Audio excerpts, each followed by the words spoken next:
Իմ աշխատանքի գաղտնիքն է, իմ երկարակեցությունը։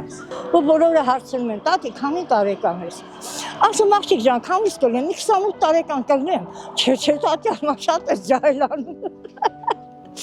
Ասում եմ 80 տարեկան եմ, աշխատում եմ շատ սիրով, հարգում եմ իմ հայ ազգի համար այս գործը, մաքրում եմ, որ բոլորը գոհ մնան։ Տատի, դուր էի, տեղը տերևը, այ վալա ջան, 80 տարեկան կնիկ եմ, իրավունք չունեմ ես հիվանդանամ, գոնե հիվանդանամ բացակայ։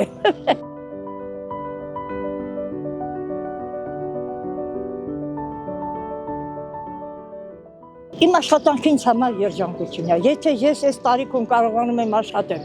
մարդկանց համար լավ տպավորություն թողել, ու մարդիկ գնահատում են աշխատանքը, դրանից լավ բան ես չեմ պատկերացնում արտերբալես։ Մարդ կա մարդ ուտել չլինի,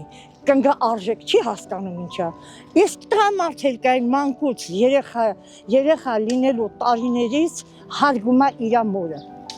գնում է դպրոց հարգում է ուսուցչուհուն, աստիճանաբար վարձանում է մինչև դառնում է ղեկավար և գիտուն մարդ։ Հարգանքը ոչ առնովի է, ոչ ծախովի է բալես։ Նախ ամեն առաջ հարցը գալիս է ընտանիքի դաստիարակությունից։ Ես ժամը 8-ին եմ գալի բալես, որովհետև ստե նկարիչները որ ամառա լինում նկարները մինչև շարում են, ես պետք է մաքրեմ, որ նկարիչները գան մաքուր տեկանում են։ Սա իմ ընտանիքն եմ համարել, իմ տունն էլ ատեց։ Իմ համար ամենակարևորը ստե քո առողջությունն է, քեզ լավն է։ Շնորհակալ եմ։ Դու շատ պետք ես։ Աստված Ես այգու սիմվոլն ես։ Այո, համաձայն եմ։ Ես այգու սիմվոլն ես։ Ես որ չերևամ, ինձ չեն հետաքրքրի ուրեմն, բայց մի ժամ չի երևում, սաղ իրան հարցնում եմ։